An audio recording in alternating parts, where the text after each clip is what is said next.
No one better to have on to talk about this because you lived through this back in the late 90s. What do you think of the Democrats laying these two issues out? The Intelligence Committee report very specifically talking about foreign meddling and then also obstruction.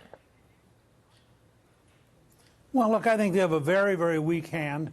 I think I listened earlier in your conversation, the fact that independents are moving against impeachment and removal, and in the swing states, there's now, I think, a majority against impeachment and removal. They haven't made their case to the American people, and adding extra stuff in isn't going to increase the case. We'll have to wait and see what happens in the Judiciary Committee, but my hunch is that NATO's not going to do a very good job, and that they are where they are now. Furthermore, if they send it to the Senate, that puts the Senate Republicans in charge, and we don't know right now what their reaction will be. They could easily start with hearings in the Judiciary Committee, bring in Hunter Biden, Joe Biden, Adam Schiff himself. So this could get to be a total mess by sometime in January. What do you assess so far of the Republicans' efforts to stay together on content and on message as they have tried to figure out a way to deal with this since they are in the minority in the House? Well, I thought they did a remarkably good job. I think the fact that they came out with their rebuttal before Adam Schiff released his report was a good sign. And I think you've seen not a single Republican in the House or Senate has indicated that they're willing to go along with impeaching the president. That's a pretty unified position. In fact, the only bipartisanship was 2 Democrats who voted no, joining the Republicans on the first round.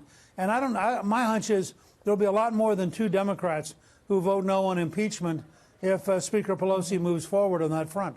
So I think there's more and more talk about trying to shift to censure. They're looking for a way out, and I don't think they can find one. What do you think of censure? Well, I think the Republicans ought to vote no. I agree with the president. This whole thing is a rigged game. It's baloney, and has been baloney all along. As you know, presidents often negotiate. They often have conversations. The whole idea that we're now going to pin removing the President of the United States over a conversation which the other president, the president of Ukraine, said was not in any way offensive or inappropriate. That's a pretty thin reed to take out somebody who got 63 million votes. You mentioned Speaker Pelosi. I do want to ask you about that. How much is she thinking about the politics of all of this? We've not done impeachment in an election year before in the history of our country. How much is she thinking about the 31 Democrats that she would need to win re-election next year? I don't know if she needs all of them, but she certainly would like to see them win again. Is that on her mind? I mean, I know that they say that they want to just do the right thing, that they have to stick to the principles. But how do the politics play here for the Speaker of the House? Well, first of all, she's a very smart professional politician. Of course she thinks about the politics of this. She, for a very long time, didn't want to do it. And finally, the left wing of her party put so much pressure on her that she had to go ahead reluctantly. She then had the only person she could trust was Adam Schiff, and he could do it in secret in the Intelligence Committee. And so they went through this whole process of leaking people and trying to build suspense. It didn't work. The country's bored. I mean, the number of people I talk with who went home over Thanksgiving, and nobody talked about it. Nobody cared. Right. They don't see it as a live, hot issue. So now she's got to figure out, I think she'll be forced to vote on impeachment. My guess is she can muscle the vote. But she does have 31 Democrats in Trump districts, and that's twice as many as you'd need to defeat it.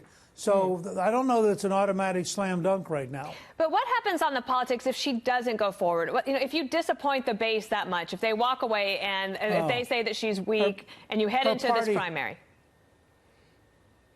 Her party would explode. The truth is, the hatred of Trump on the left, the almost pathological feeling of the left for Trump, she has to go through with the vote, even if she loses it. And frankly, any Democrat who votes no is facing the very real prospect of a primary fight from the left, right, with lots of billionaires pouring money in. So they have a Trump, in a bizarre way, now has them in a position where they have a very hard job. What about the NATO meeting, as the president is over there trying to make sure NATO stays on track, but in a different way in terms of especially the financing? And all of this is going on domestically. What do you think about the president's messaging so far on this?